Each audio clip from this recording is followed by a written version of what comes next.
Vintage Classic Solutions. I'm your host, EJ Parker. Thanks for checking in. All right, I sold some stuff overnight.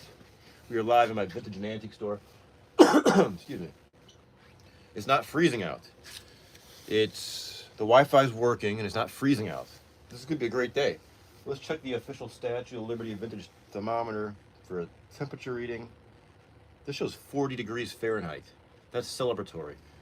This is the time when you get out your sandals, your beach chairs, and you go to Lake Erie and you bask in the sun. I'm gonna get started packing stuff because I've sold a decent amount of items. So I officially moved out of Timeless Treasures. They're still open. Stop by and see them. They're great people. Right now, it's not part of the formula for EJ or Vintage Classic Solutions. My eBay performance is much stronger at this moment. I realize it's winter, but right now, I'm happy I did what I did for a month. I made a couple bucks, met some cool people, but I moved my stuff back. I relisted it, and it's already selling really fast. So I can't argue with that. The results. It's all business when it comes down to the green stuff, right? Money. I hate to say it, but I gotta feed family and pay bills and stuff. So, all right. So I sold that bucket, the American Piggin, that I featured over the summer. It was a wood stave bucket. I had to pack it up yesterday, unfortunately, but it's all over my channel. It's a gorgeous old bucket from the 19th century, wrought iron and wood. It's got a Piggin differs from a bucket because it's got a handle that can be used for feeding pigs or dairy stuff or pretty much anything. So this is going out to Maine. So thank you, Maine. I'm gonna get this taped up. Let's see here. I'm tossing around some ideas. I haven't been. It's like 2 days in a row I haven't uploaded to YouTube. That never happens. But I've been busy learning.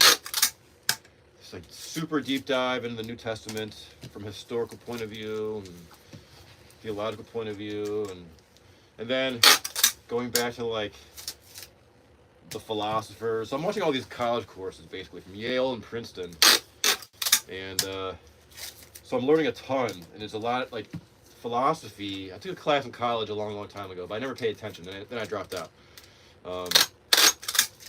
So that didn't get me anywhere. But I remember that philosophy teacher saying that he believed in God. He wrote the book. He said there's a God. I never hit him saying that. I paid enough attention to the class to get that out of it. But I'm tossing around the idea of maybe going back to college, because I do all the studying on my own. For a master's, you can get paid for that. So it's well, I don't know. Maybe that's, can't beat them, join them. Kind of I don't know. So that's an idea I've been thinking about. All right, so what else did I sell? Let's see, a couple religious items. I sold this Catholic, it's a sick crucifix in the box. This is a mid 20th century. It's a resin cross, you can see there. And underneath, I don't want to open it up now since I sold it. Underneath is a candle, a holy water bottle,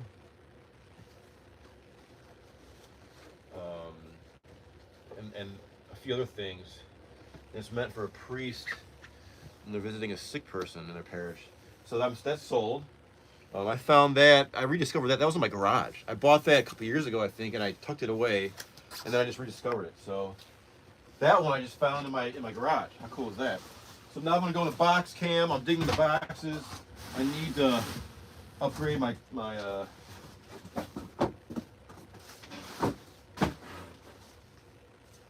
camera or my phones and get a box cam dedicated to me digging through boxes. I gotta find the right size box for this box. Let's see. Let's fit inside that. There. If I do it. Let's see. This might work. I've been selling a lot on eBay, and I'm happy. Thank you to all my awesome customers. So much to where I couldn't, do it all in a live stream. It just started piling up, so I had to do a couple things yesterday. And I've been battling the weather because it's either, like -7 or 17 degrees Fahrenheit, and that kills me. You know what I mean? I'm out here in this old garage, and there's no insulation. My little heater doesn't work. So it's like you're going out to the moon. You can't stay out on the moon for 5 hours. You'll freeze to death. You just got to go out for a second and then go back to the spaceship.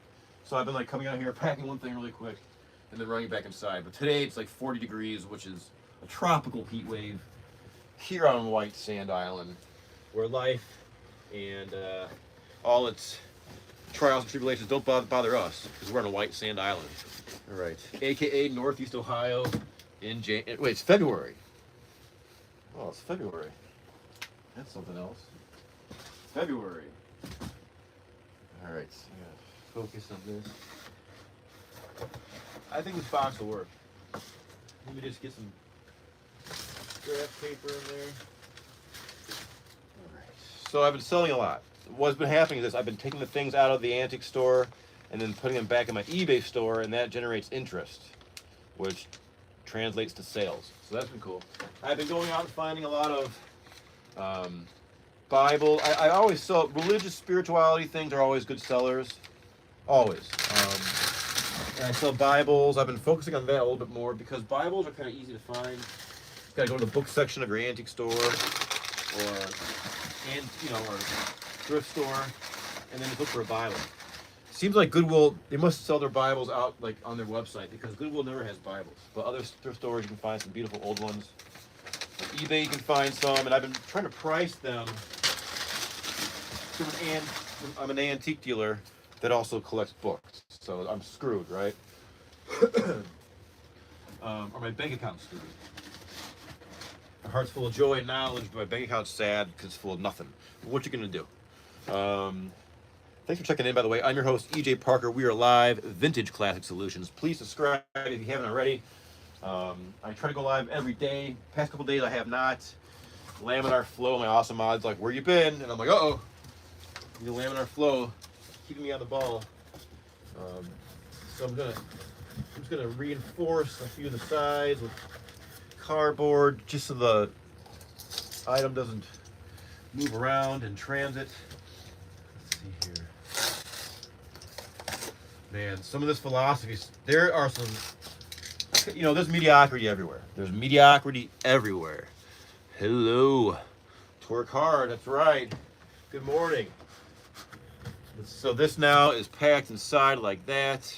It's not going to move around, I don't think. There's some scrap paper on the top.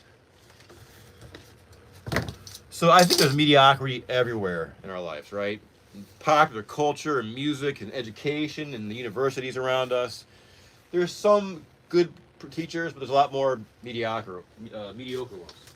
There's mediocre restaurants, there's mediocre experiences at your favorite shopping place, there's mediocre, just everything, especially like in the creative realm, right? I feel that way with teachers, professors, because once you all take one gifted teacher or professor, and then you realize the rest are all mediocre. But I've been watching these two professors on YouTube. That's why I've been consuming the past 2 days, not producing. One's from Princeton, and one's from Yale. And man, I tell you what, these two guys are really good. The two gentlemen, the Yale gentleman, his name is Dale B. Martin, and the Princeton professor of philosophy is Michael Sugre, I think is the pronunciation of the name. It's Sugreu, I think. And I can't find a video of someone saying his name. All his lectures start with just him talking. He is talented. He'll do a 45-minute lecture on some very, very complicated, like Stoic philosophy of the ancient literature, and he'll just go through without any cards, almost like a musician improvising, like a jazz musician improvising for 45 minutes straight, and being very melodic and intuitive. He can do that with his voice and his thoughts, and it's very complicated things that I could kind of get a gist of every once in a while. And then he'll do this with theologians like Thomas Aquinas and all these other very old writers of theology and things like that. So he's really good at explaining these things, and he's extremely smart. Oh my God! Like I haven't been blown away by a lecture or a series of lectures in a long time. He died though. Both these gentlemen died, unfortunately. They're both brilliant. The other guy from Yale was like a scholar in biblical studies, biblical history. But two really smart guys. All right, I'm gonna tape this up. Gonna remove the old stickers to avoid any confusion. The post office. Old barcodes or whatever. What is this? Coffee. So, I've just been watching these videos straight, like day and night, just trying to absorb it. That's how I get like straight, like when I was in college or whatever. You just get straight A's because you just do it again and again and again and again until you just have it down cold. As a musician, that's what you do. To memorize something, you just got to get in a room, unless you have like photographic memory, which I don't. You just got to get in a room with your instrument and just repeat until you have it down. That could be 100 times, that could be 10 times. Everyone's different. But there's no other way around it. You just gotta, it's repetition. And I've had college professors, confirm that from, MIT and stuff. You just gotta repeat things until you have it ingrained in your brain. So that's what I'm doing in these college courses. And, I don't know.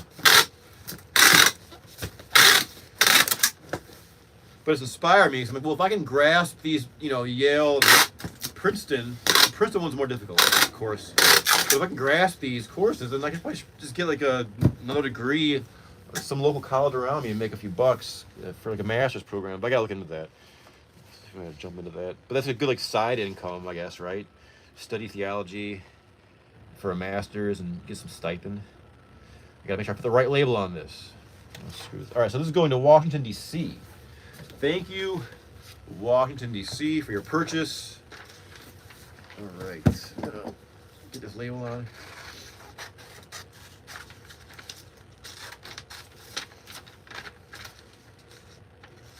So, I mean, there's so much I've been learning that I just don't even know where to start. Like, I don't even want to start talking about it on my channel because I don't have it absorbed yet and digested yet. Oh, man. The Yale course about the history, like the actual history of the Bible, I've watched about 2.5 times, all 27 courses. And that one is digestible. It's more objective facts sprinkled with the professor's subjective ideas, theories. Okay. But there's a lot. And then, the cool thing, so check this out. The cool thing about the Princeton course, the professor talks about the numerical magic in the New Testament. How in ancient times, numerical magic was a much bigger deal. And the scribes hid stuff in the Bible, these numbers. And he goes through and decodes numbers. Like 1 means God, 2 means society, 3 means Trinity or heaven, 4 means earth, man-made, or earth. He skips around too, like 7 is perfection. 7 is 3 plus 4, that's heaven plus earth is 7, that's perfection. 12 is harmony, 12 is like harmonious perfection. 40 is trial and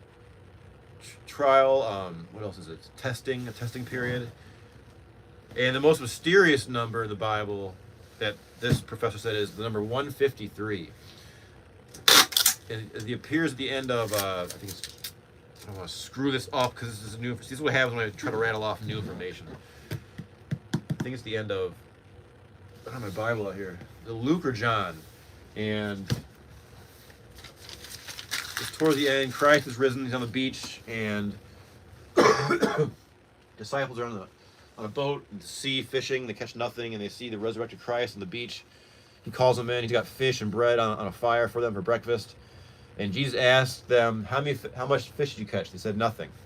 So, all right, go toss your net over the right side of the boat. So they do, and they pull it up, it's extremely full of fish to the top. It's as full as it can be. And they bring it into shore, and Jesus says, how many fish? And they count 153. And this professor says 153, there's been like just so much research and theories written about it. It's like rocket science. People trying to explain what 153 means. So if you figure it out, let me know. You can leave a comment. 153. All right, so this is going out. 153 fish. So that's, I mean, and it's, you know, it's really interesting to think about. All right, now what else did I sell? Cookie cutter. I sold this copper gingerbread. Let me get it off the wall here. This is cool. Handmade copper. It's a gingerbread lady. Don't have the guy. Don't know where he's at, but this is good. This is great. This is handmade.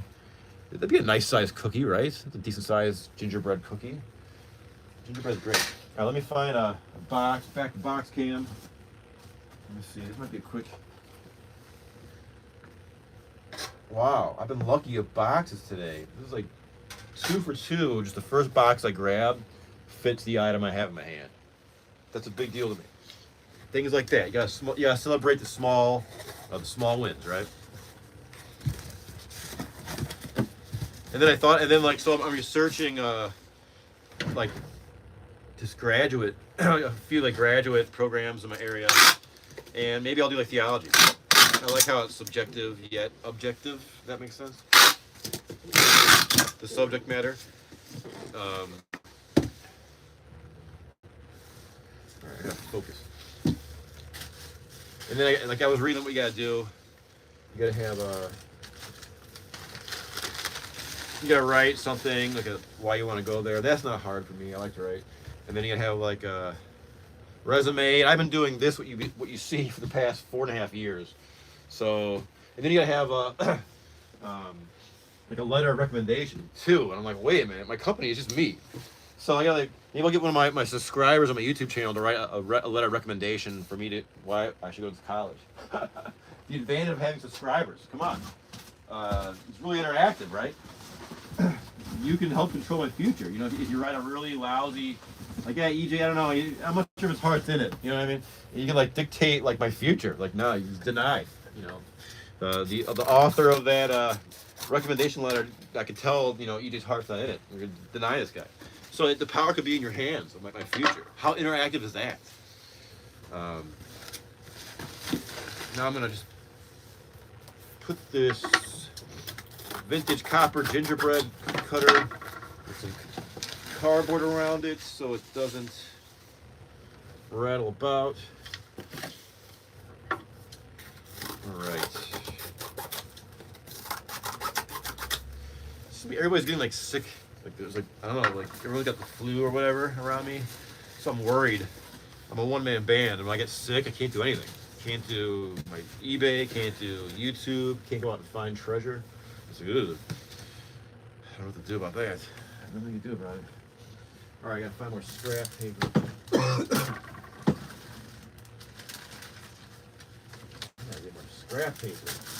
Holy guacamole. I'm on the load.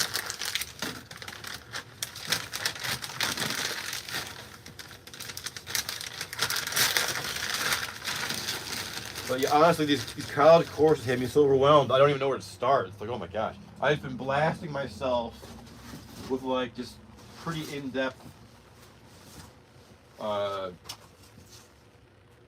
like courses and just doing it, bombarding myself. 'Cause I know how to like learn. I know how to teach myself now.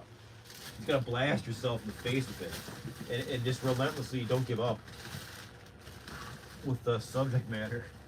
Like shove it down your throat or whatever. How you want to verbalize it. So I'm just playing these videos again, and it's like becoming part of my subconscious, I think. Did I just see something like this? But it works. It's called repetition. You want to learn a second language? Repetition. You want to memorize a song with complicated chord changes? Repetition. You want to get 100% on a test for whatever? Repetition. You just gotta do it again. Ow. Alright. That's it. That's all there is to it. Alright, so I'm just gonna add some bubble wrap, courtesy of Smokeology in Painesville, Ohio. Yeah, this box is almost too big. I think this box is too small though. I feel like I'm just going overboard with all this packing material for an item that's not fragile. Let me see if I can. This is not gonna work. Nope.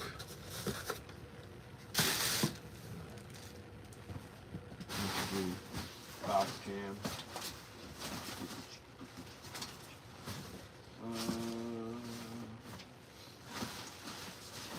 But the brick and mortar thing was fun. I definitely learned a lot, and I'll do it again. Like that's why you gotta stay mobile and make it easy on yourself and keep, get light, light.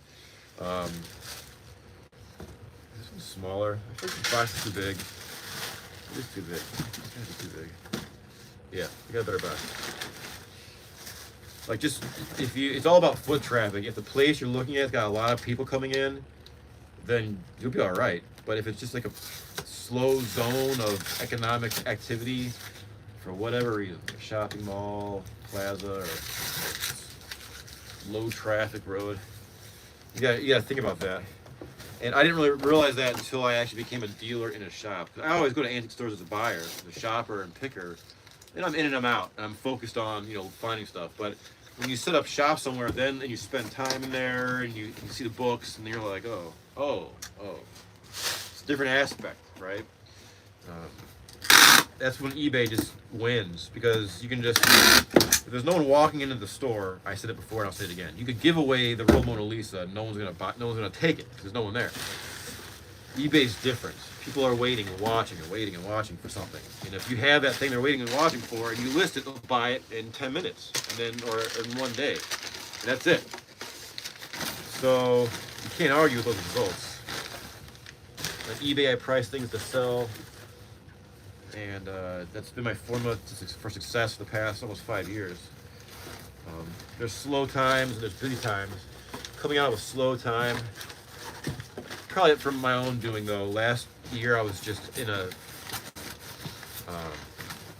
spiritual state of distraughtness, and I don't know, I was dealing with finding my faith. I still am, but it was more of a, I don't know, it screwed up my business. I wasn't like looking for stuff as much as I should have. And I kind of pay the price now for it. But there's nothing I can't dig myself out of, which I'm doing right now. And then, all right. Talk to myself.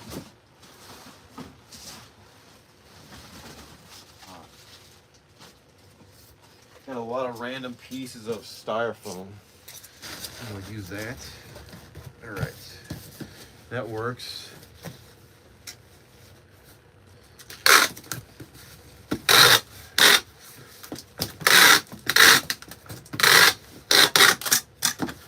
Shake test.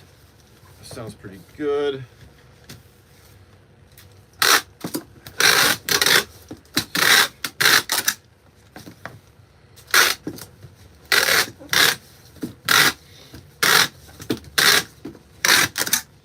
The numerical thing in the New Testament, that's quite interesting, because there's been people cracking like the smartest minds in all these universities trying to crack some code.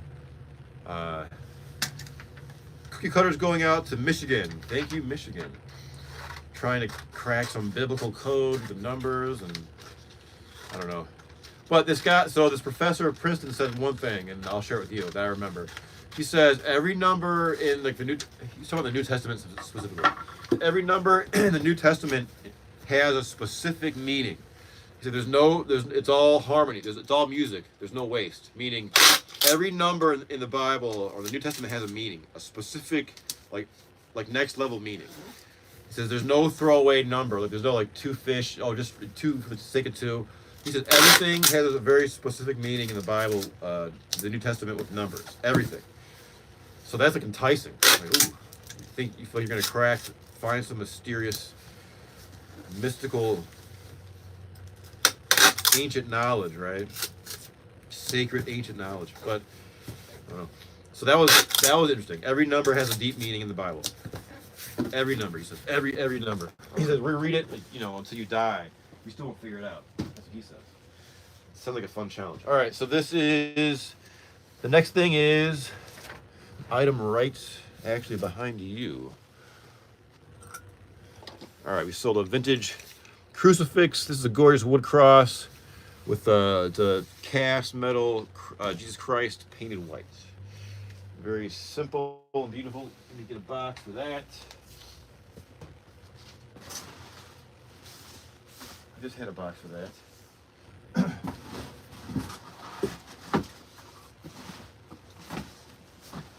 is it going? I think this will work. Let me see. I think so. Yes. Wow, today, I tell you what, it's been a great day finding boxes so far. So that's a win in my book. Sometimes I'm jumping around fishing for boxes for 20 minutes. All right, so let's see here. Oh, bubble wrap. This is great. Here.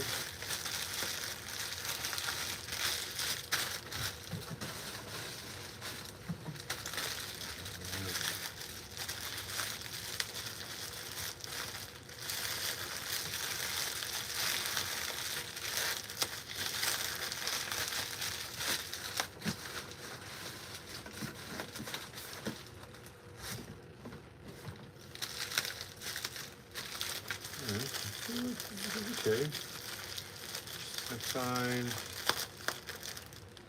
a rubber band. Sometimes rubber bands are a lot easier than tape. Certain things. Here we go.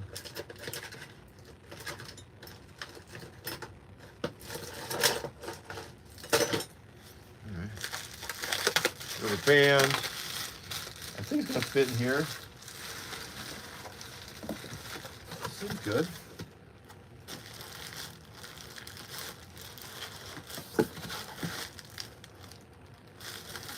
All right, so that's just pretty straightforward. I don't think I need to do anything else to that. I mean, it seems pretty secure in there.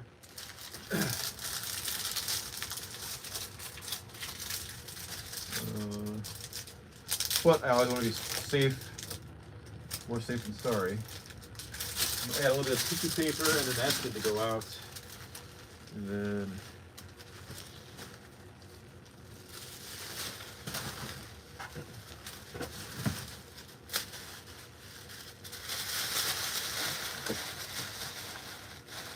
all right, I feel that's pretty good. Shake test, all good. All right.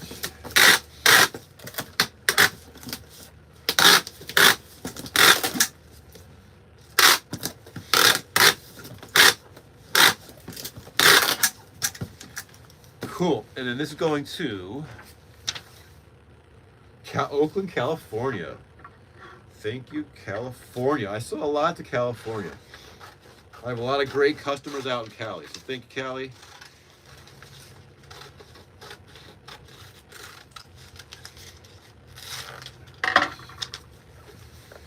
All right. Hope everyone's gonna have a great day. This weather is awesome. I mean, it's not awesome. It's muddy out and gray, but it's not freezing. Pretty sure today's Monday.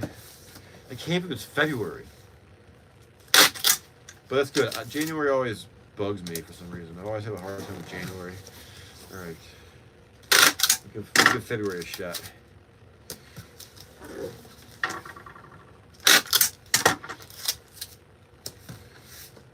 Cool. That's packed. That's good to go. Let's see. Laminar Flow. Good to see you, Laminar Flow. I was talking to Laminar Flow via Instagram the other day. Instagram's great. I'm not complaining about it, but I mean, social media is pretty phenomenal. It can be bad, but if you use it the right way, it can be good, I guess. But it's tricky, hard to navigate. All right, so that's all packed up. I have a stack of things going out within probably the next hour. I need to get the post office. I need to go find some more treasure today. I'm looking for old books and Bibles. I have a slight case of bibliomania, which means I like old books. And I like to buy old books. And you can find really good old books at reasonable prices, but you got to kind of just take your time with it, which is cool. I don't mind doing that. Let's see here. All right, good to see Laminar Flow. I think what I'm going to do is this. I think I'm going to get some more coffee. I have a lot to do, so I need to get started, but I will fill you in with my adventure throughout the day, and I will check in soon. So thank you for being a part of this, and I'll talk to you soon.